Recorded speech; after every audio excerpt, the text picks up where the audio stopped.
días. Les damos la bienvenida a todos los colegas que están en el auditorio y a todos los que se conectan vía streaming esta mañana.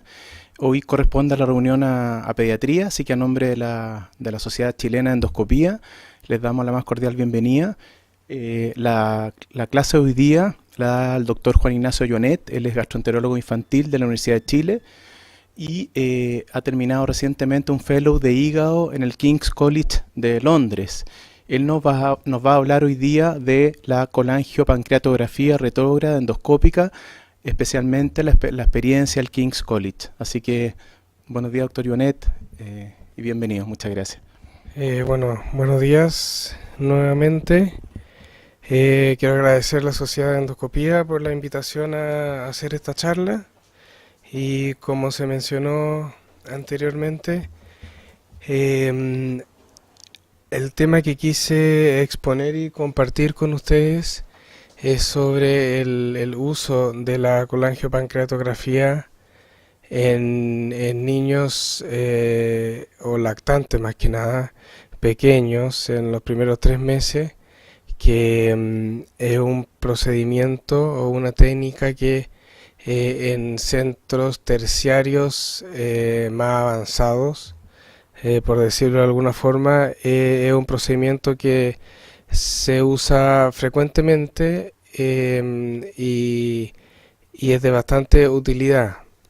Aquí en Chile lamentablemente no disponemos la verdad, de alguien que pueda realizar estos procedimientos por lo menos hasta la fecha.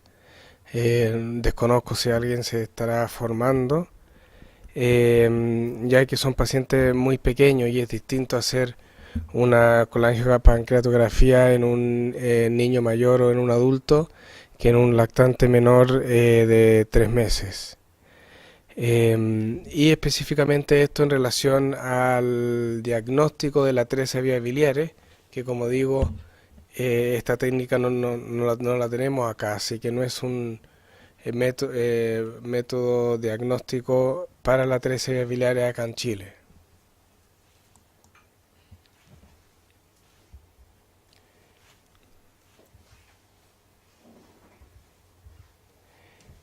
Como a modo de introducción, sabemos, por lo menos más los pediatras, les puedo recordar a los que no son pediatras, pero la colestasia del primer trimestre, o sea, de los primeros 3 meses de edad, es un síndrome que nos pone en alerta a tanto los pediatras como los gastroenterólogos infantiles, ya que hay algunos diagnósticos que se deben hacer bastante rápido porque pueden dejar secuelas importantes y hay una implicancia en el pronóstico también del niño. La forma de abordarlo es mediante nunca dejando de lado el examen físico, la historia clínica, pero un estudio bastante complejo que incluye múltiples exámenes de laboratorio que se deben realizar para ir descartando o orientándose o confirmando algún diagnóstico. La ecografía abdominal, que si bien tiene características importantes y orientadoras hacia la atresia de vías biliares, como son una vesícula pequeña, una vesícula trésica, una vesícula con contornos irregulares, mucosa adelgazada, e incluso cuando está 100% ausente.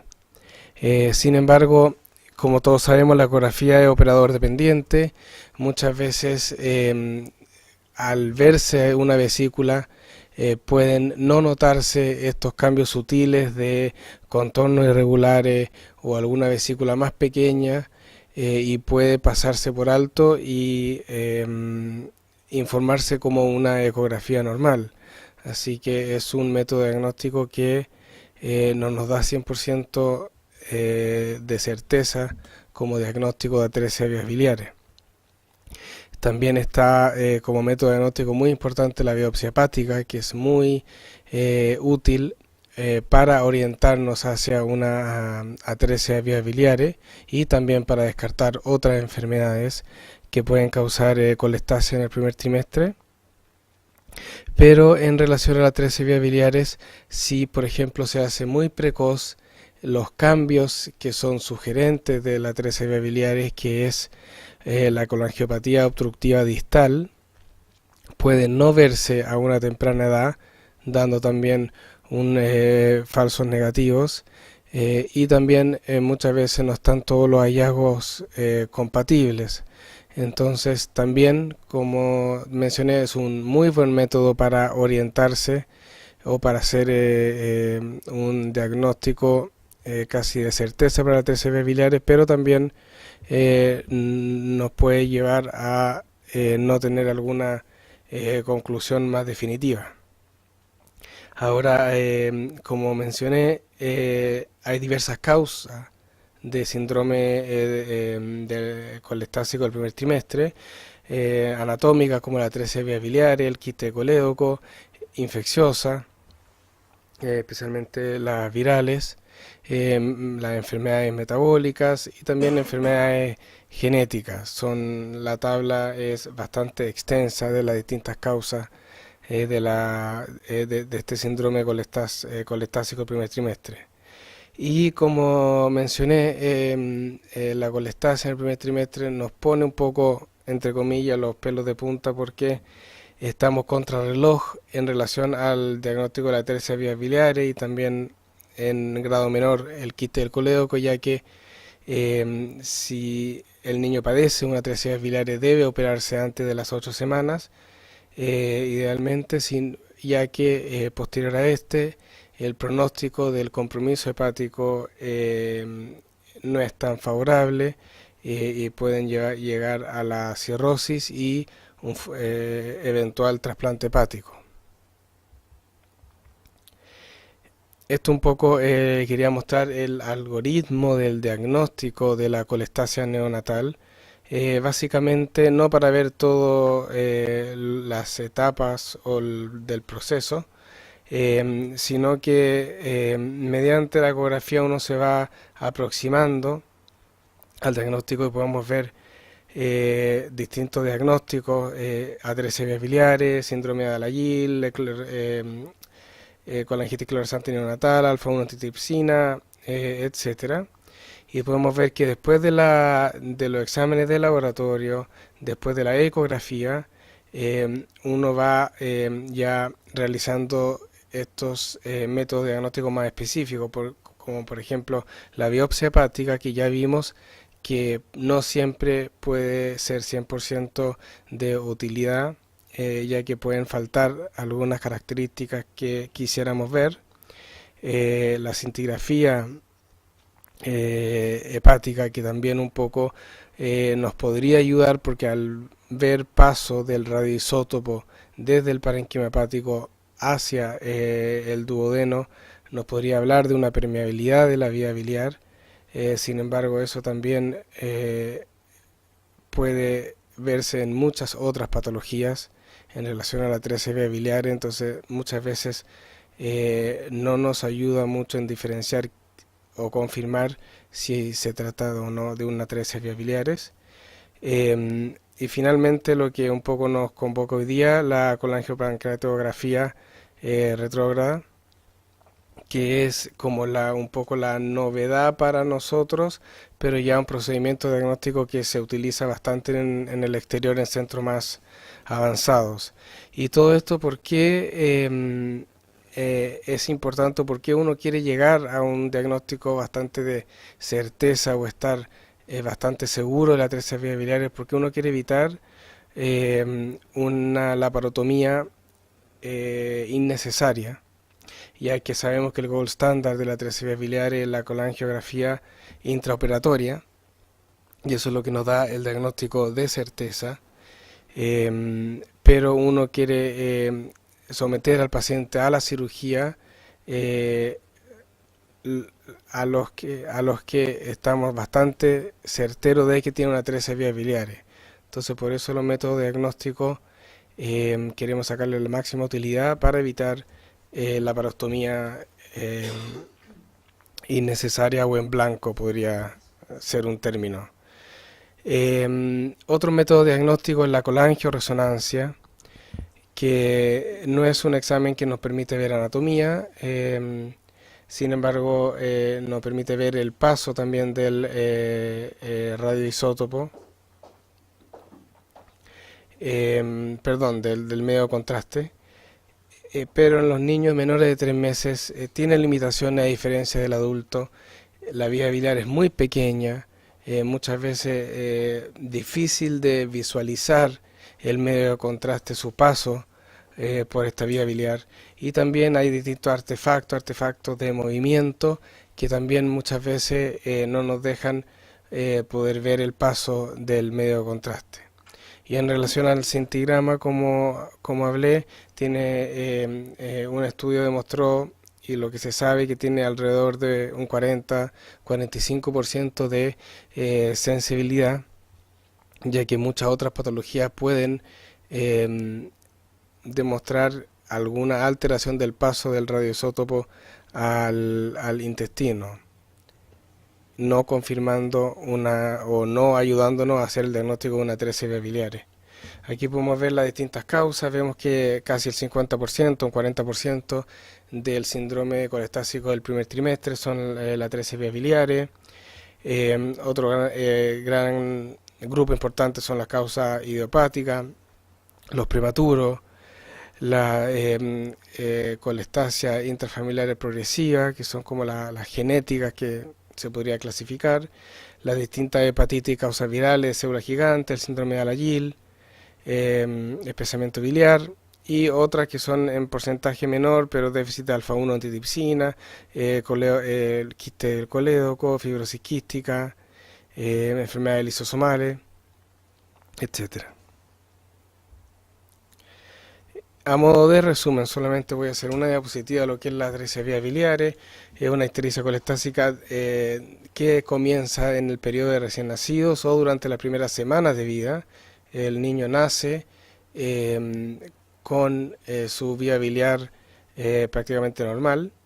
Es un niño que está en buenas condiciones generales, no tiene un buen incremento de peso, no se ve un niño enfermo, pero en forma progresiva comienza con ictericia y con acolia o hipoacolia.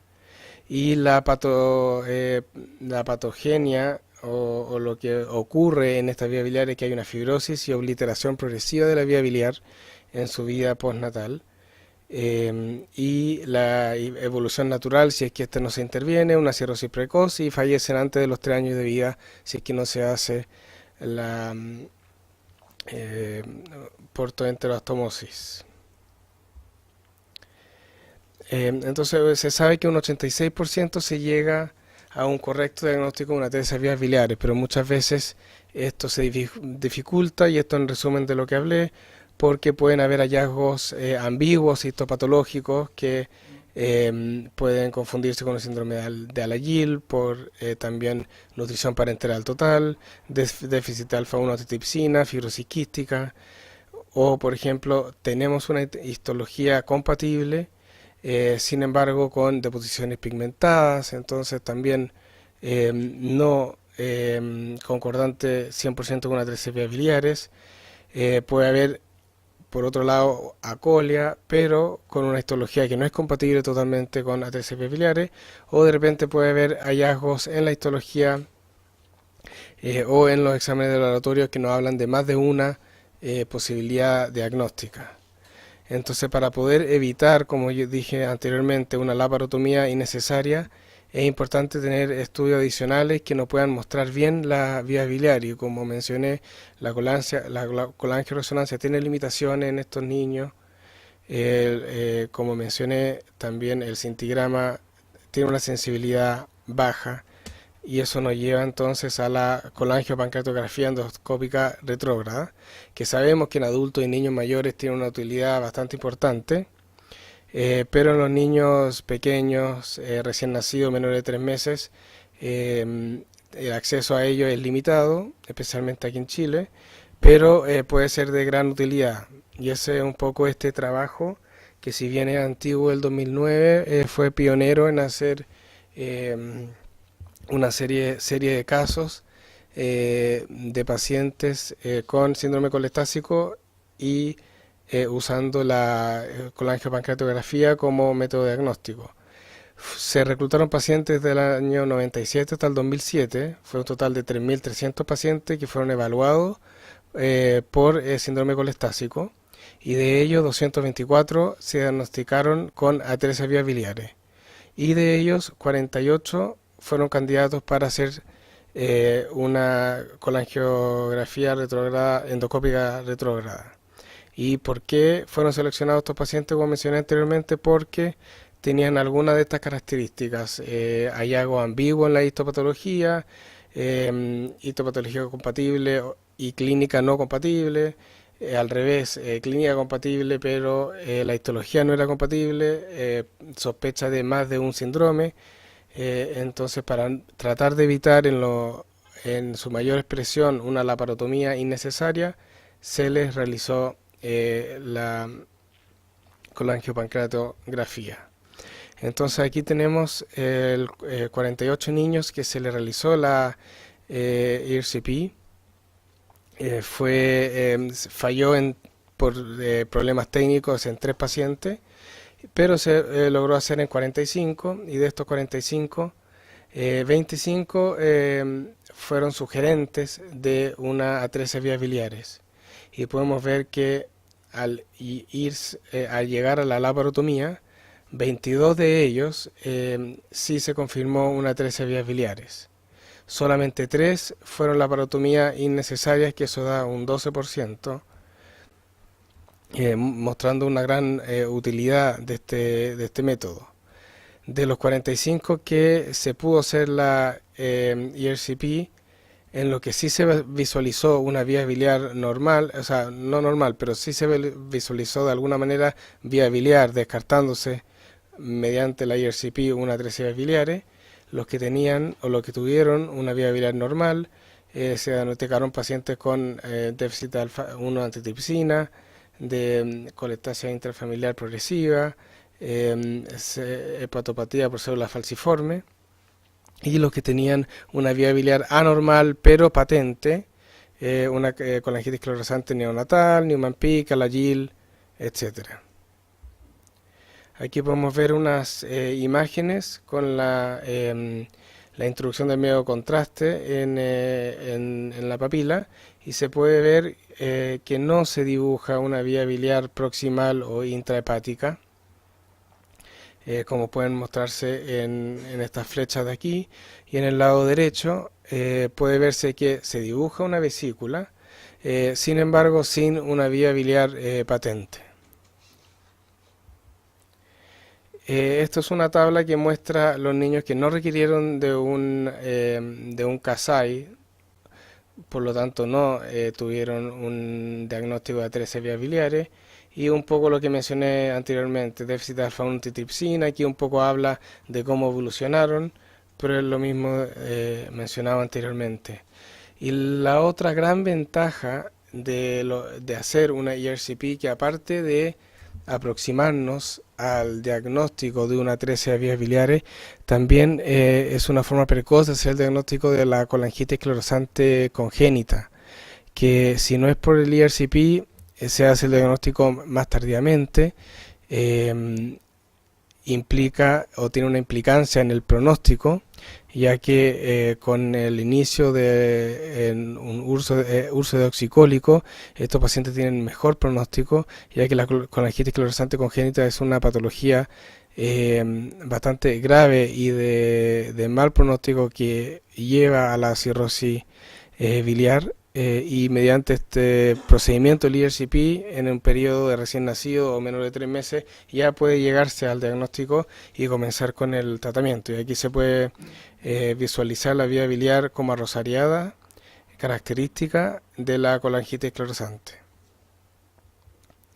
El valor predictivo positivo de la ERCP para el diagnóstico de una atresia vías biliares es de un 88%, el valor predictivo negativo un 100%, tiene una sensibilidad de un 100% que se demostró en este trabajo y una especificidad de un 87%. Eh, y como podemos ver son valores bastante positivos. Lo que se pudo demostrar o lo que se pudo evidenciar en este trabajo es que el ERCP es un procedimiento diagnóstico seguro, eficaz, en casos seleccionados, como dije, donde los métodos diagnósticos previos no nos están convenciendo de una atresia biliares. Es un método que nos sirve bastante. En este estudio se vio que un 42% se evitó la laparotomía innecesaria o en blanco, que de los pacientes que por ERCP sugería una atresia biliares solamente 3 de 25 no la tenían. Tiene una falla técnica de un 6% por la edad del paciente y la dificultad del procedimiento y complicaciones menos del 4%. Entonces lo que este estudio apoya es que el uso selectivo del ERCP tiene un valor un excelente valor predictivo negativo para una vía biliar permeable. Ahora, limitaciones de este estudio es que si bien se analizaron más de 3.000 niños, los que participaron en el estudio, los que se realizó una ERCP fue solamente de 45. Lo N en este trabajo, ¿sí? No están mencionadas específicamente en número de cuántos niños se complicaron y qué tuvieron, pero principalmente eran colangitis, pancreatitis. Ya.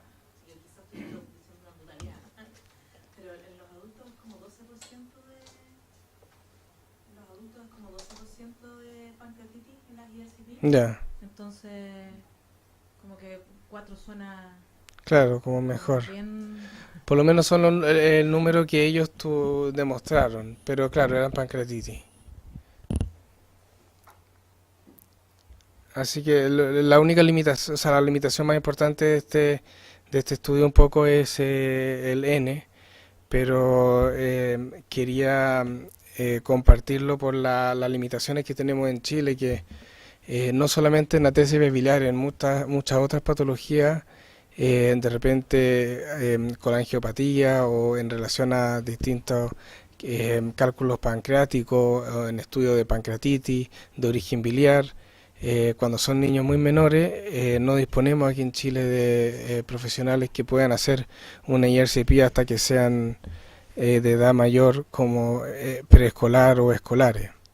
Y, y no tenemos todavía nosotros la facilidad o el concepto de usar el ERCP como diagnóstico de la atresia biliares por no poder hacerlo en Chile. Pero donde yo estuve en Londres era un examen más. Entonces eso es lo que encontré interesante y lo que quería compartir con ustedes. Muchas gracias. ¿Alguna pregunta? Está disponible el WhatsApp para que vía streaming me pueden hacer llegar sus preguntas al doctor Ionet. Doctor. Así como la ecografía se hace en todos los pacientes con ictericia colestásica del primer trimestre, allá cuando el estudio apunta a una atresia, ¿se hace también en todos los pacientes IRCP? O sea, ¿es parte del algoritmo diagnóstico siempre?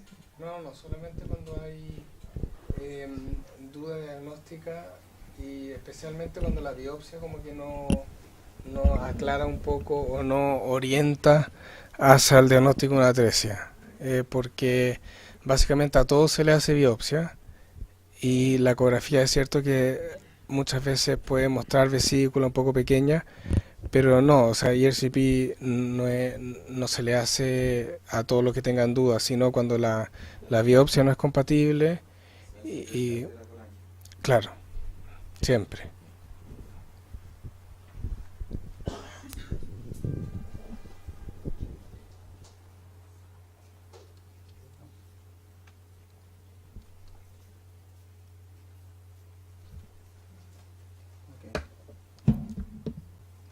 Gracias, doctor Ionet, por su presentación. Gracias a todos ustedes y a las personas que se han conectado vía streaming, y los dejamos invitados para el segundo martes de cada mes, aquí mismo en la Sociedad de Gastroenterología Chilena, a las 8 de la mañana, con nuevas charlas. Muchas gracias y buenos días.